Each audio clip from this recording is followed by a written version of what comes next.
मिथुन राशि के जातकों के लिए राहु केतु का राशि परिवर्तन क्या प्रभाव डालने वाला है।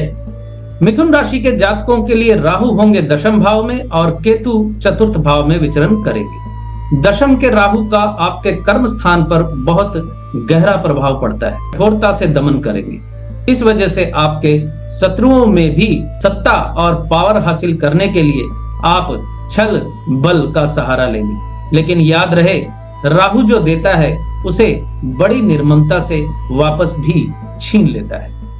सफलता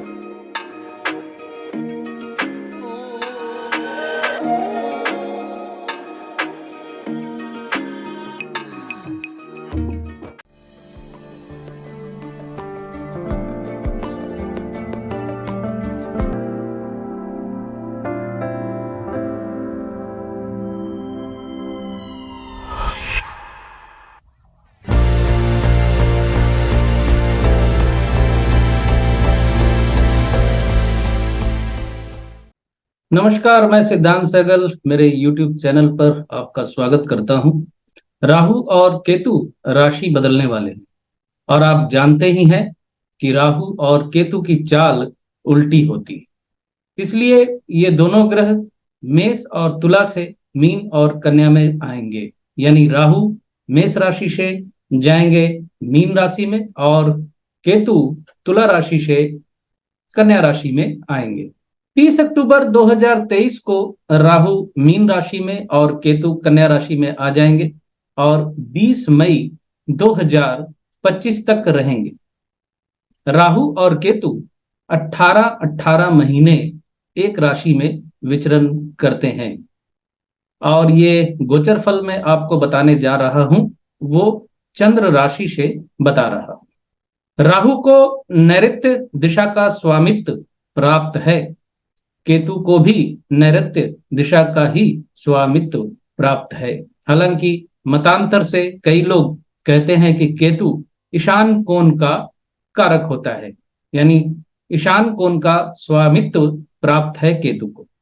इसके पीछे वो तर्क ये देते हैं कि इसके पीछे वो लोग ये तर्क देते हैं कि राहु और केतु हमेशा आमने सामने होते हैं 180 डिग्री पे।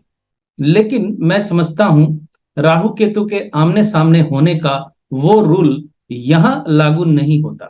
जन्म कुंडली अलग होती है और वास्तु एक अलग चैप्टर है।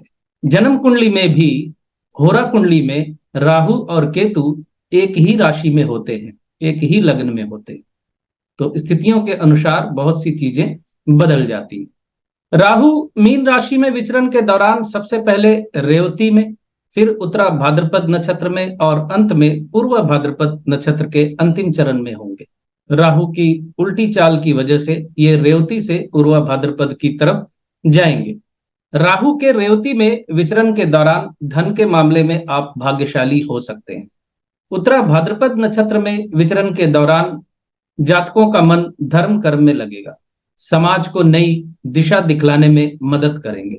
और पूर्व भाद्रपद में विचरण के दौरान आप अपनी पुरानी यादों को सहेजने की कोशिश करेंगे, पुरानी गलतियों को सुधारने की कोशिश करेंगे। ये गोचर का फल जो है, ये जनरल फल बता रहा हूं, ये लगभग सब पे लागू होगा, लेकिन अपनी अपनी लग्न और अपनी अपनी राशि और जन्म कुंडली में चल रही दशा अंतरदशा के अनुसार इन फलादेशों में अंतर आ जाता है। मैं सिर्फ ग्रह के नक्षत्र में रहने का फल आप लोगों तक पहुंचाने की कोशिश कर रहा हूं। केतु कन्या में विचरण करेंगे और कन्या में विचरण के दौरान सबसे पहले केतु देव चित्रा नक्षत्र में, उसके बाद हस्त नक्षत्र में, उसके बाद उत्तरा फाल्गुनी नक्षत्र में विचरण करेंगे। केतु को उत्तरा फाल्गुनी नक्षत्र के 3 चरण मिलेंगे यहाँ। चित्रा मंगल देव का, हस्त चंद्रदेव का और उत्तरा फाल्गुनी सूर्य देव का नक्षत्र होता है। चित्रा में विचरण के दौरान आपको कला के क्षेत्र से अलग कर सकते हैं ये, यानी अगर आप कला के क्षेत्र से जुड़े हुए हैं तो केतु का विचरण आपको वहां परेशानियों में डाल सकता है। अगर आप नृत्य करते हैं तो आपको नृत्य के दौरान चोट लग सकती है। हस्त नक्षत्र में विचरण के दौरान हस्तकला के क्षेत्र में आपको कठिनाइयों का सामना करना पड़ सकता है। आपके स्वभाव में कठोरता बढ़ेगी, उत्तरा फाल्गुनी नक्षत्र में विचरण के दौरान प्रेम संबंधों में अत्यधिक वास्तववादी बनने के चक्कर में आप नुकसान उठाएंगे, पर समाज में कोई उच्च पद आप प्राप्त कर सकते हैं। राहु और केतु छाया ग्रह कहलाते हैं, लेकिन जन्म कुंडली और गोचर दोनों में इन ग्रहों का जीवन में बहुत गहरा प्रभाव पड़ता है। राहु और केतु दोनों मायावी ग्रह कहलाते हैं, क्योंकि राहु और केतु एक ही व्यक्ति के दो भाग हैं। राहु शर है और केतु उसका धड़। लेकिन एक व्यक्ति के दो भाग होने के बावजूद राहु दरअसल ज्यादा माया का कारक है, इसलिए राहु और केतु के स्वभाव में थोड़ा अंतर भी है। राहु लालच और अंतहीन इच्छाओं का कारक होता है और केतु इच्छाओं के अंत का कारक होता है। राहु जिस ग्रह के साथ और जिस भाव में बैठते हैं उस ग्रह के कारकों में वृद्धि करते हैं और भावों के फल में वृद्धि करते हैं। या इसे यूं समझें कि राहु को उन चीजों की प्राप्ति की अनंत इच्छा होती है या उनके मन में ये इच्छा जन्म लेती है, पर केतु जिस ग्रह के साथ और जिस भाव में बैठते हैं जातक को उन चीजों और इच्छाओं से काट देते हैं। राहु को स्त्रीलिंग ग्रह माना जाता है तथा राहु वायु प्रधान ग्रह होता है। अब आप यहां ये प्रश्न उठा सकते हैं कि राहु और केतु दोनों अलग अलग फल करेंगे तो हमें किस ग्रह का फल मिलेगा, क्योंकि दोनों का राशि परिवर्तन एक साथ हो रहा है और दोनों 18 महीने तक एक ही भाव में बैठे रहेंगे। तो मैं यहां आपको एक सूत्र बताने जा रहा हूं, जिसे ध्यान से सुनिए। चंद्रमा मन का कारक ग्रह होता है। तो पहला सूत्र यह है कि चंद्रमा जिस दिन राहु के साथ होगा या राहु के नक्षत्र में होगा तो राहु के फल देगा आपको, तथा चंद्रमा जिस दिन केतु के साथ होगा या केतु के नक्षत्र में होगा उस दिन केतु के फल आपको मिलेंगे।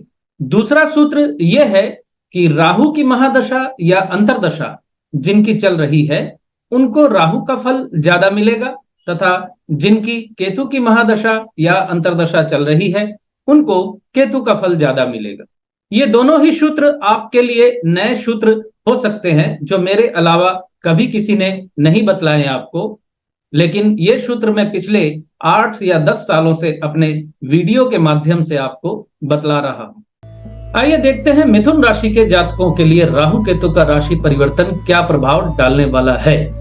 मिथुन राशि के जातकों के लिए राहु होंगे दशम भाव में और केतु चतुर्थ भाव में विचरण करेंगे।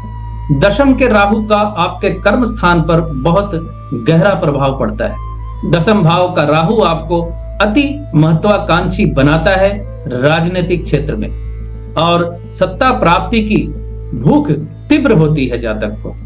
राजनीति में सफलता मिलने के मौके इस गोचर के दौरान बढ़ेंगे। आप अपने विरोधियों का कठोरता से दमन करेंगे। इस वजह से आपके शत्रुओं में भी बढ़ोतरी होगी।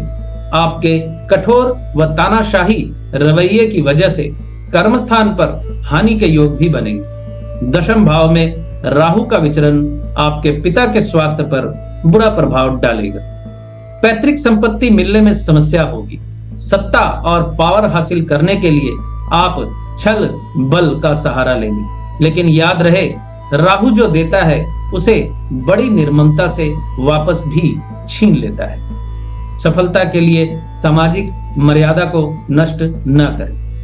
नवंबर 2023 से जून 2024 तक पारिवारिक जीवन में व्यस्तता, जमीन मकान खरीदने का योग, समाज में सम्मान की वृद्धि, आपके व्यक्तित्व की प्रशंसा, वाक चातुर्य से आपको सफलता मिलेगी।